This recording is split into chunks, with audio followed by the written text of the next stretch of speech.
Bayangkan sebuah negeri yang belum mencapai tahun 2026 dan memiliki 13 bulan dalam setahun. Tempat di mana 30 juta warganya bertahan hidup dengan uang di bawah $2 setiap harinya. Pom bensin di sini menjual bahan bakar dari botol plastik di tepi jalan. Alas kaki dibuat dari ban bekas. Menyeduh kopi butuh waktu beberapa jam. Dan sebuah pasar membentang seluas kota. Namun di kawasan ini, ritual serta bekas luka tubuh dianggap sebagai tanda kehormatan yang tinggi. Selamat datang di negara Ethiopia. Hari ini kita akan berkeliling melintasi Ethiopia. Mulai dari pasar suku pedalaman di lembah Omo hingga menuju Mercato yang menjadi pasar terbuka terbesar di benua Afrika.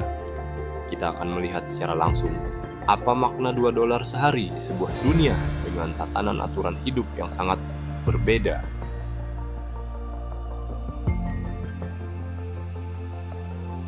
Ethiopia merupakan salah satu dari sedikit negara yang masih mempertahankan sistem kalender GEEZ.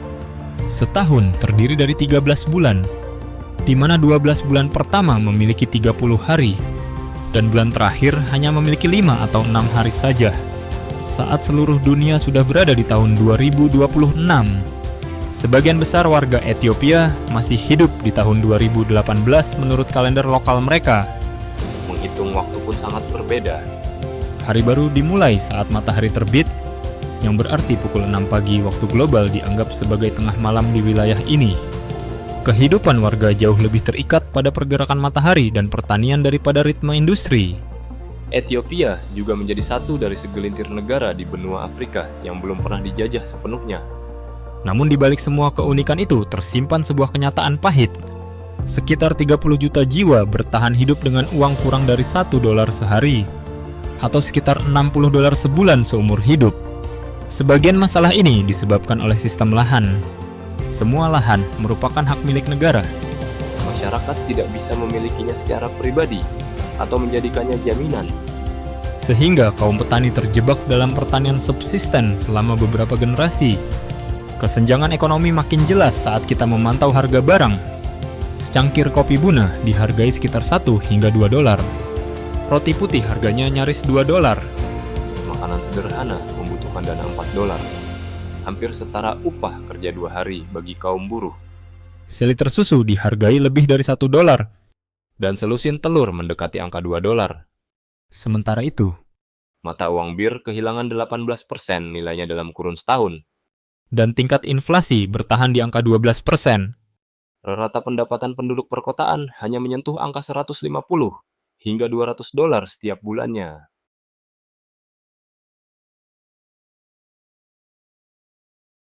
Suku Hamer mendiami wilayah kota Turmi yang secara luas dianggap sebagai pusat kebudayaan mereka. Ciri khas paling menonjol dari kelompok ini adalah rambut berwarna merah bata. Pria maupun wanita mengepang rambut menjadi untayan panjang dan melapisinya menggunakan campuran batu merah tumbuk, Air serta mentega hewani. bagi kaum wanita Hamer. Gaya rambut berfungsi seperti kartu identitas pribadi. Hanya dengan melihat bentuk rambutnya, semua warga bisa mengetahui apakah wanita tersebut sudah berkeluarga atau belum. Ritual paling krusial bagi suku Hamer bernama Ukulibula, yaitu tradisi melompati punggung banteng. Agar diakui sebagai pria dewasa, seorang pemuda wajib berlari melintasi punggung 7 hingga 10 ekor banteng yang berdiri rapat. Ia harus menuntaskan lompatan itu 4 kali beruntun tanpa terjatuh.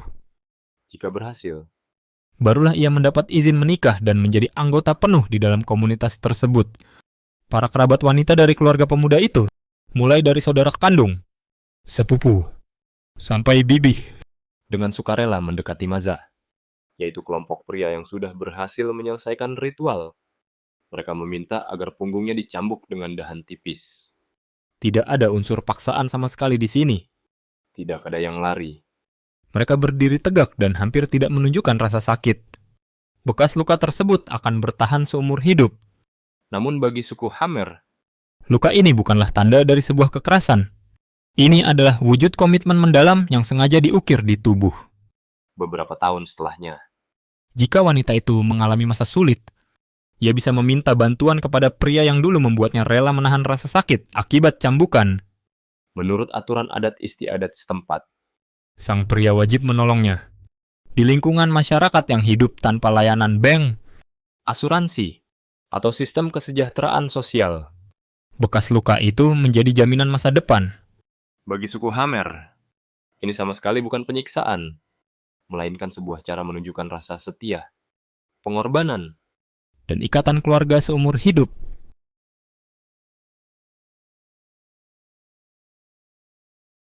Suku Doge memiliki populasi sebanyak 49.000 jiwa.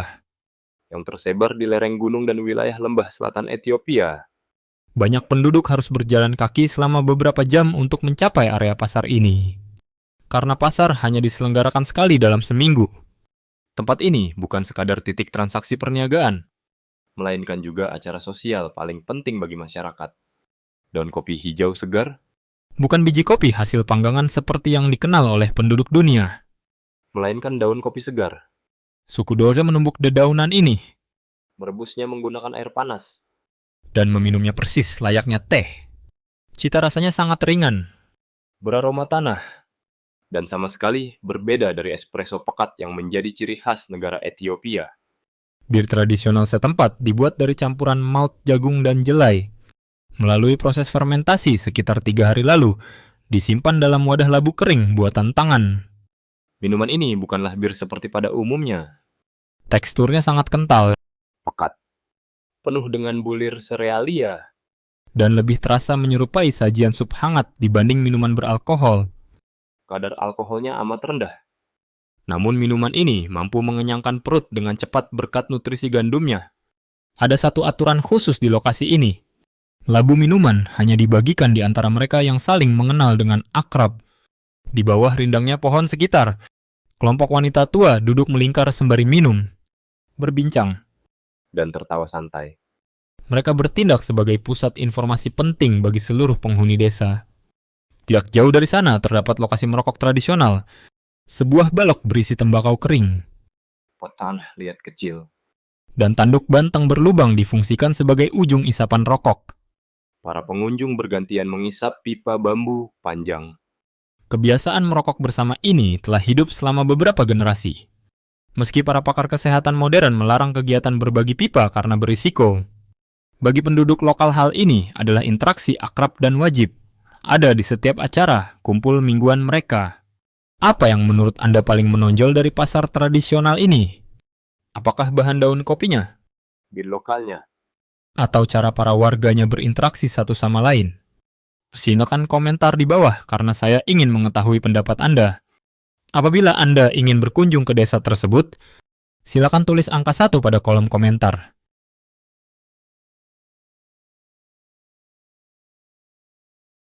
Tanaman hijau ini sering disebut chat atau khat. Di dataran tinggi Ethiopia, banyak pengemudi truk komersial harus menempuh perjalanan darat 12 hingga 15 jam membawa muatan pisang dan barang logistik lainnya. Dan agar selalu terjaga, mereka sering mengunyah daun khat. Secara visual, daun ini terlihat sangat mirip dengan teh hijau biasa. Warga lokal mengunyahnya tanpa jeda selama beberapa jam demi menjaga pikiran tetap tajam dan bertenaga penuh. Penduduk setempat menyebut kondisi ini mercana. Sebuah sensasi tetap waspada sekaligus sedikit melayang. Namun saat efek stimulusnya memudar, Banyak pekerja mengalami kesulitan tidur, sehingga mereka harus minum bir di malam hari guna menenangkan tubuh. mengunyah khat saat bertugas di siang hari, lalu menenggak bir saat malam hari, telah menjadi ritme hidup yang sangat lazim bagi banyak pekerja jarak jauh. Rasanya tentu kurang nikmat. Mirip sensasi mengunyah rumput basah. Namun tingginya angka permintaan pasar menjadikan tanaman khat sebagai produk komersial yang amat menguntungkan. Bahkan muncul pepatah lokal yang menyebutkan bahwa menanam khat merupakan sebuah jalan pintas menuju kemakmuran finansial. Tanaman hijau ini juga diekspor ke beberapa wilayah tetangga seperti daerah Somaliland. Meskipun penjualan ekspor menuju negara lain masih dibatasi secara ketat. Namun tidak semua bentuk aktivitas hiburan di sana terlihat menguras tenaga seperti itu. Di sudut pasar, Terdapat juga warung lotre sederhana, di mana Anda bebas bermain lempar dadu atau menebak angka demi memenangkan sebuah hadiah kecil hanya dengan modal koin. hal yang cukup menarik untuk diperhatikan adalah kaum wanita cenderung menjadi kelompok mayoritas pembeli di warung lotre tersebut. Di ruang publik yang sebagian besar kegiatannya didominasi oleh kaum pria, Lapak lotre inilah yang membuat para wanita bisa duduk tenang. berincang santai, dan mencari hiburan dengan sangat nyaman. Satu hal yang jarang diketahui oleh para turis tentang Lembah Omo adalah fakta bahwa kelompok suku Mursi dan Ari sering terlibat konflik perselisihan yang cukup panjang terkait klaim batas lahan padang rumput. Sebuah area taman nasional terletak persis di antara wilayah perbatasan mereka. Dan kedua kubu sering memanfaatkan kawasan hijau ini untuk lokasi merawat sapi serta beternak lebah madu. Masalah utamanya adalah aksi pencurian hewan ternak terkadang dilakukan secara bergantian antar kubu. Sehingga tindakan aksi balas dendam seringkali tidak terhindarkan. Perlu diketahui, Ketika sedang membahas persoalan sengketa ini, kedua belah pihak turut mengakui bahwa warga dari kelompok mereka sendiri juga ikut campur tangan dalam tindakan pelanggaran tersebut. pemerintah negara Ethiopia saat ini sedang berusaha keras memediasi perselisihan dan berupaya menjaga kesepakatan damai di kawasan rawan konflik itu, beranjak dari daerah lembah tersebut. Jalan utama akan mengarahkan kita menuju sebuah kawasan kota kecil bernama Jinka. Yang lokasinya tepat bertengger di bibir lembah Omo. Berjalan santai menyusuri area pasar di kota Jinka terasa seperti sedang melangkah masuk ke dalam sebuah tempat yang tidak mengalami perubahan selama ribuan tahun. Pemandangan tanah merah pekat, Debu tebal di udara, deretan lapak yang sungguh sederhana, serta putaran kehidupan yang berjalan teramat lambat.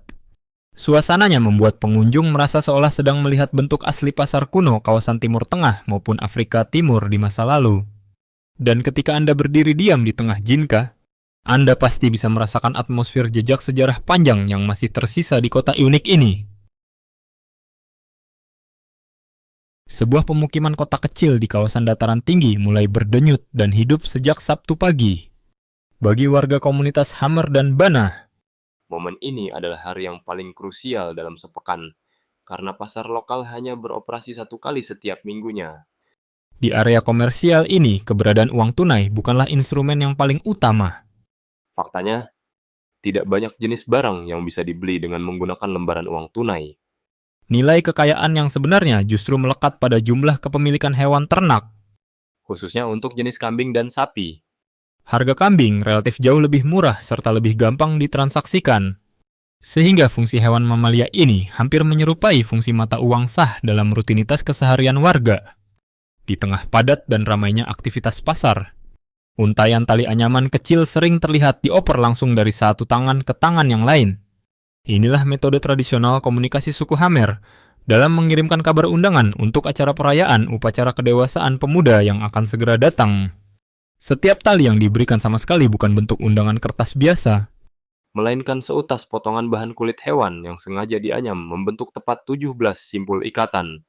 Setiap harinya, sang penerima undangan memiliki tugas untuk memotong satu buah simpul, kemudian mengamati jumlah sisa simpul untuk mengetahui secara akurat berapa sisa hari menuju hari pelaksanaan upacara tersebut.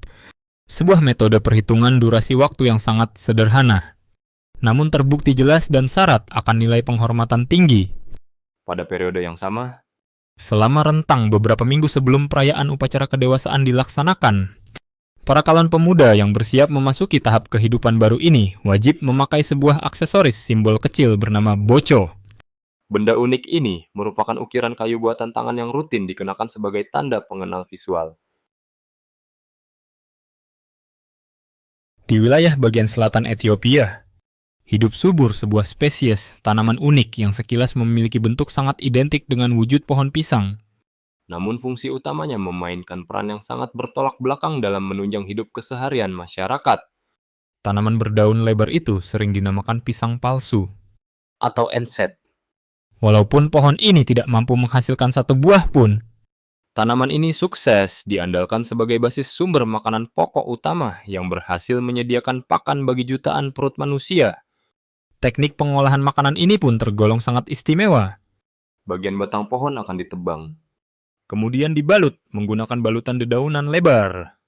lalu lekas dikubur dalam perut bumi selama durasi sekitar 3 hingga 4 bulan demi memaksimalkan tahapan fermentasi. Ketika timbunan tanah kembali digali, daging batang tersebut pasti menyebarkan aroma khas yang lumayan kuat, sedikit menyerupai wangi keju tua, disertai dengan jejak rasa asam di lidah. Setelah melewati fase ini, Material organik tersebut siap digiling kasar, lalu dipanggang secara manual hingga berubah bentuk menjadi roti pipih, yang kelak disajikan sebagai seragam menu santapan harian penduduk. Sajian roti ini lumrah dihidangkan berdampingan dengan kifto, yakni menu makanan pendamping, berupa campuran racikan daging sapi, mentah cincang, olesan mentega, dan taburan cabang. Kombinasi resep makanan ini memang berkesan agak asing. Namun racikan menu tersebut sukses bertahan sebagai aset tradisi kuliner warisan leluhur di wilayah ini. Masyarakat luas Ethiopia yang menganut sistem aliran kepercayaan ortodoks juga mempunyai kebiasaan jamuan makan yang sangat khas. Kelompok ini menjalani ritual puasa wajib setiap hari Rabu dan Jumat. Dan tepat sebelum momen perayaan Paskah tiba, Mereka harus menjalani ibadah puasa ketat selama durasi 55 hari. selama periode hari suci tersebut, seluruh rumah makan dipastikan tidak melayani pemesanan menu olahan daging hewani. Pilihan hidangan vegetarian yang pamornya paling terkenal adalah menu belenetu. Sebuah piring ukuran besar berisi hamparan roti injera tipis yang disajikan lengkap beserta berbagai jenis aneka, macam sayuran pelengkap seperti kacang lentil, Buncis segar, potongan labu, sayur kangkung hijau, potongannya umbi bit merah, serta taburan kentang. Semua komponen bahan disajikan secara terpisah tanpa dicampur, sehingga sukses menghasilkan gradasi warna makanan yang indah dan mencolok di atas hamparan piring. Budaya setempat juga menetapkan pedoman aturan sangat ketat saat jam makan berlangsung. Begitu kita mendekati wilayah perbatasan Kenya, suasana pasar berubah drastis. Barang tradisional seperti di Dorze menghilang. Sebagai gantinya, kita melihat pakaian bekas, sandal plastik, selimut tipis, dan ragam produk modern yang digelar langsung di atas tanah. Kalian mungkin merasa tempat ini lebih mirip pasar barang bekas raksasa ketimbang pasar suku pedalaman. Bahkan ada penjahit pinggir jalan yang mengukur dan merombak pakaian pelanggan hanya dalam beberapa menit. Kisah di balik pasar ini juga sangat menarik, karena perbatasan Kenya sangat dekat. Sebagian besar barang melewati jalur ini sebelum masuk ke Ethiopia. Banyak pakaian yang dulunya milik warga Eropa atau Amerika Utara dikemas dalam peti besar setelah didonasikan, diangkut truk melintasi Kenya, dan berakhir di pasar berdebu ini. Ada lapak yang khusus menjual jersey sepak bola Eropa, seragam Real Madrid, Barcelona, Manchester United, Paris Saint-Germain, dan timnas Brasil memenuhi sudut pasar. Warnanya banyak yang memudar, tetapi harganya sangat murah. Inilah mengapa warga di berbagai pelosok Afrika lebih sering memakai jersey Eropa daripada baju lokal. Baju ini tidak datang dari Madrid dalam kondisi baru. Ini adalah pakaian bekas yang menyeberangi lautan lalu memulai siklus hidup baru di Afrika. Hebatnya lagi, walau banyak desa belum punya air bersih atau listrik stabil, sinyal 4G bisa mencapai area paling terpencil. Internet mulai meresap ke dalam kehidupan modern di Ethiopia.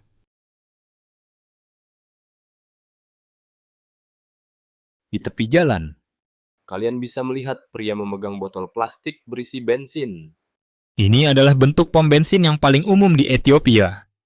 Pengendara motor atau mobil cukup menepi, menyerahkan koin bir, dan membeli bahan bakar yang dituang langsung dari botol soda, 1,5 liter.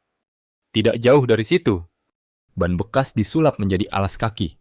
Ongkar ban diiris dan dipaku untuk membuat sandal sederhana yang sangat fungsional. Ini adalah sandal konso. Alas kaki yang sangat populer di sini. Harganya luar biasa murah, mulai dari beberapa sen hingga beberapa dolar. Karena bahannya murni dari ban buangan, biaya produksinya praktis hampir tidak ada. Kekurangannya hanyalah sol karet. Ini bisa sangat licin saat dipakai berjalan di atas tanah liat basah. Perlu diingat, ketika negara maju menghabiskan banyak dana untuk tren ekonomi daur ulang, warga Ethiopia sudah lama mendaur ulang hampir semua barang. Bukan demi mengikuti tren lingkungan, tetapi semata-mata karena mereka harus melakukannya untuk bertahan hidup.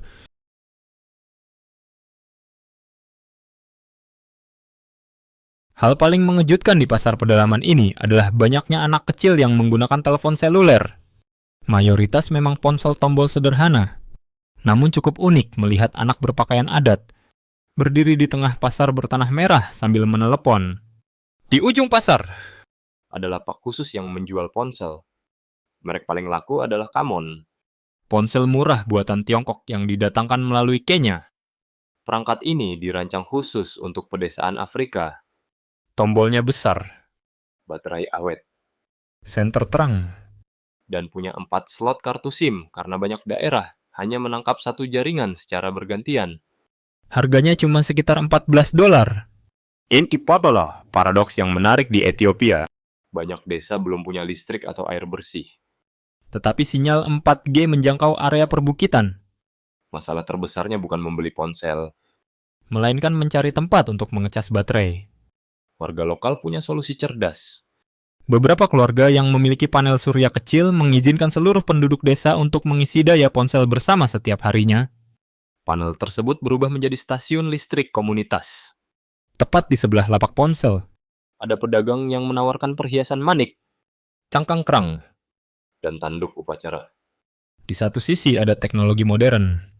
Di sisi lain ada budaya suku berusia ratusan tahun. Keduanya berdampingan di pasar yang sama.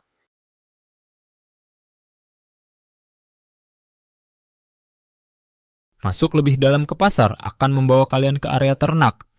Yang dianggap sebagai bank bagi keluarga di sini. Anak sapi dibawa, diikat. Dan berdiri di tengah proses tawar-menawar. Harga akhirnya sekitar 30.000 bir, setara dengan hampir $200 Amerika. Bagi masyarakat daerah ini, Sapi bukan sekadar komoditas, melainkan sebuah investasi. Dengan merawatnya hingga menjadi sapi dewasa, nilainya bisa berlipat ganda. di sini, Ternak adalah aset paling berharga. kambing ditimbang hidup-hidup dengan timbangan gantung dan dijual per kilogram. Sapi dewasa bisa laku ratusan hingga ribuan dolar, bergantung pada ukuran dan ras. Ada pembagian yang jelas di pasar ini. Para pria menangani hewan ternak, Sementara wanita menjual telur, susu, biji-bijian, dan kerajinan tangan. Ada detail yang cukup unik. Alih-alih memakai besi panas untuk mencap kulit sapi seperti di tempat lain, peternak di sini memakai pisau untuk membuat sayatan. Setiap keluarga punya pola sayatan sendiri sebagai tanda pengenal. hanya dengan melihat polanya, kalian bisa tahu siapa pemilik hewan itu. Cara mereka bertransaksi juga menarik. Beberapa orang menghitung uang dengan menggambar garis di telapak tangan untuk melacak angka. Namun tepat di sebelahnya, Pedagang lain menggunakan ponsel pintar untuk memeriksa ulang hitungan. Dua cara berbisnis, satu kuno dan satu modern. hadir bersamaan di pasar pedalaman ini.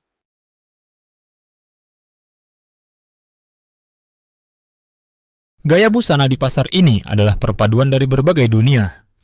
Kalian bisa melihat wanita berpakaian kulit hewan tradisional menjual rokok. Di samping remaja berbalut jersey basket Michael Jordan yang sedang membeli ayam. Seorang kakek mungkin memakai mantel bulu khas suku, namun di dalamnya ia mengenakan kaos sepak bola pudar. Banyak pemuda mempertahankan gaya rambut tradisional, memakai gelang manik dan cawat seperti leluhur mereka. Namun mereka memadukannya dengan jersey Eropa bekas atau kaos NBA. Alasannya sederhana.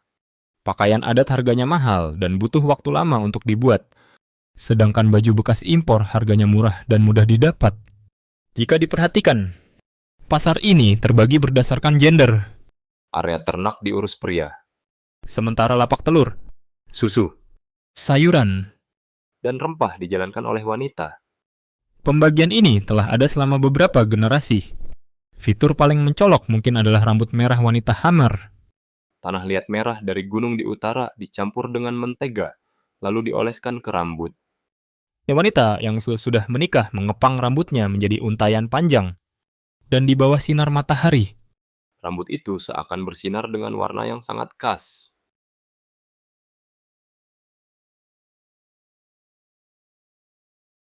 sekarang kita menuju utara ke Addis Ababa, ibu kota Ethiopia.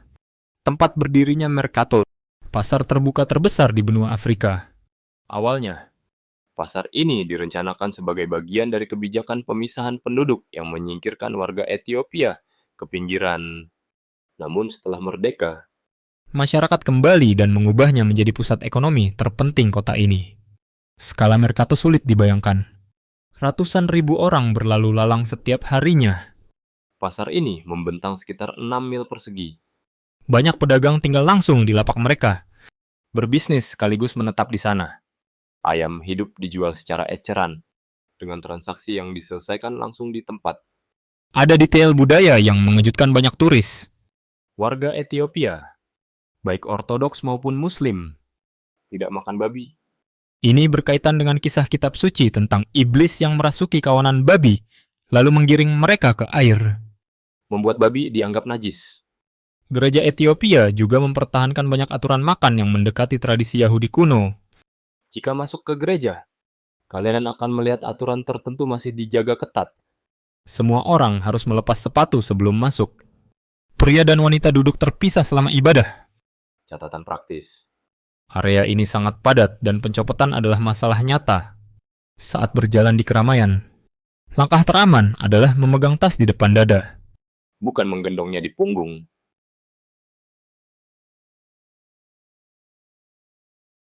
Berjalan beberapa meter dari area makanan, Suasana Mercato berubah total. Tempat ini tidak lagi terasa seperti pasar. tetapi lebih mirip bengkel daur ulang terbuka. Orang-orang berdiri di tengah jalan raya memalu baja. Sementara di dekatnya, Yang lain sabar mengelupas kabel tembaga dari alat elektronik bekas dengan tangan. Lebih jauh lagi, ada bengkel kecil yang menyulap material rongsokan menjadi panci. wajan dan peralatan harian. Ada lapak yang khusus menjual per. Ada pula yang hanya menjual roda gigi. Bahkan ada ruas jalan yang sepenuhnya dipenuhi tumpukan plastik daur ulang yang tingginya hampir mencapai atap. Di depan sana ada area dupa, yang erat kaitannya dengan ritual minum kopi harian. Aroma kemenyan dan mur sangatlah khas. Tepat di sebelahnya, Ada tungku tanah liat yang dibentuk dari tanah merah dataran tinggi. Ada yang masih tradisional. ada juga yang ditambahi elemen pemanas agar berfungsi seperti kompor listrik. Terakhir, ada kopi hijau, biji Arabica mentah yang dijemur usai panen. Di Ethiopia, masyarakat biasanya membeli biji kopi mentah dan menyangrainya sendiri di rumah. Setiap keluarga punya gaya panggangan sendiri, sehingga menghasilkan cita rasa yang berbeda-beda.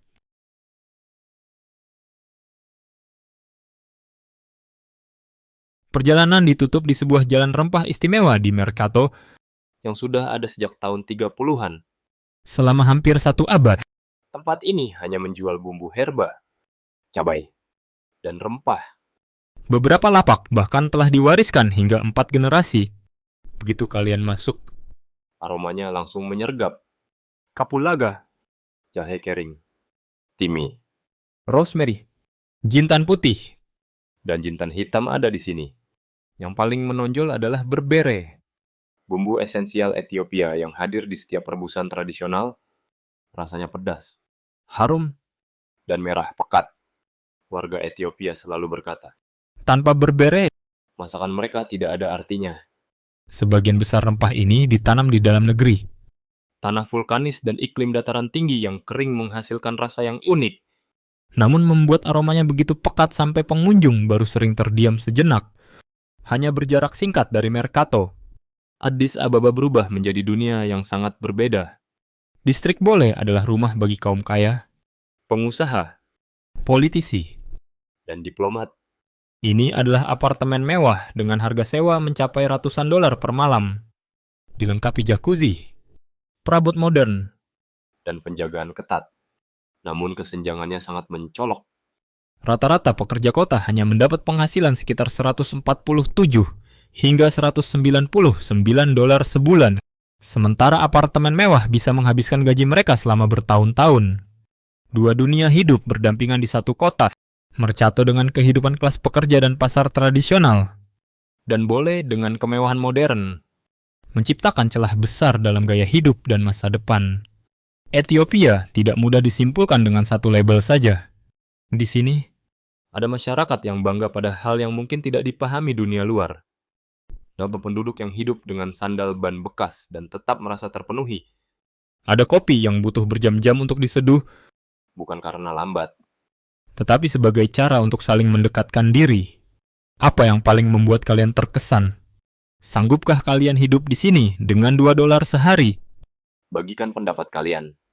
Jika tayangan ini membuat kalian berpikir lebih dalam tentang dunia, silakan sukai dan berlangganan untuk mengikuti perjalanan kami. Karena dunia di luar sana selalu lebih besar dari yang kita bayangkan. Terima kasih sudah menonton. Kalau video ini lucu atau bermanfaat, jangan lupa like, subscribe, dan nyalakan loncengnya agar tidak ketinggalan video baru. Sampai jumpa di video berikutnya.